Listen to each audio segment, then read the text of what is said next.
জানুয়ারি ২০২৩ সালে ভোপালে প্রথম সর্বভারতীয় জল সম্মেলনের ফলাফলের ওপর ভিত্তি করে রাজস্থানের উদয়পুরে মঙ্গলবার থেকে শুরু হতে চলেছে দ্বিতীয় সর্বভারতীয় সম্মেলন।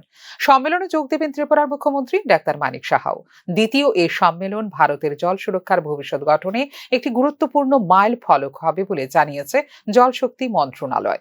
সম্মেলনের প্রতিপাদ্য বিষয় হল ইন্ডিয়া 2047, একটি জল সুরক্ষিত দেশ, যা প্রধানমন্ত্রী নরেন্দ্র মোদীর একটি উন্নত জল নিরাপদ ভারতের দৃষ্টিভঙ্গির সাথে সামঞ্জস্যপূর্ণ।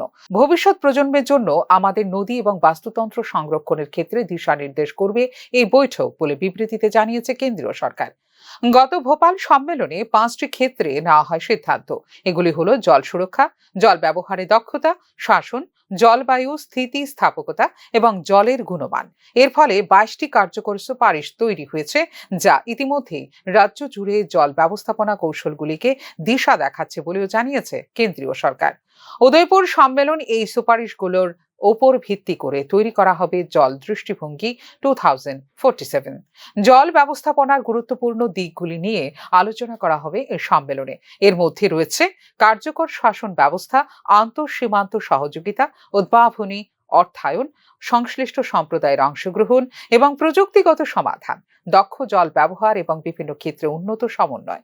অবশেষে এটি ভারতকে 2047 সালের মধ্যে প্রধানমন্ত্রীর জল নিরাপদ উন্নত ভারতের দৃষ্টিভঙ্গি অর্জনের আরও কাছাকাছি যেতে সাহায্য করবে, যেখানে সকল নাগরিকের জন্য নিরাপদ এবং পর্যাপ্ত জলের অ্যাক্সেস নিশ্চিত করা হবে বলে জানিয়েছে কেন্দ্রীয় জল সম্পদ উন্নয়ন মন্ত্রক।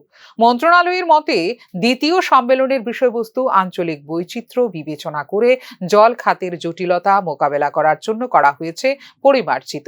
দ্বিতীয় সর্বভারতীয় রাজ্য জল মন্ত্রীদের সম্মেলন 2025 একটি যুগান্তকারী ঘটনা, যা ভারতের জল সুরক্ষা দৃষ্টিভঙ্গি গঠনের জন্য শীর্ষ নীতি নির্ধারক এবং বিশেষজ্ঞদের একত্রিত করে কৌশলগত আলোচনা, প্রযুক্তি চালিত সমাধান এবং সহযোগিতামূলক সিদ্ধান্ত গ্রহণের মাধ্যমে ভবিষ্যৎ প্রজন্মের জন্য টেকসই জল সম্পদ ব্যবস্থাপনা নিশ্চিত করা বলেও জানিয়েছে কেন্দ্রীয় জল মন্ত্রক। Bureau report, news now.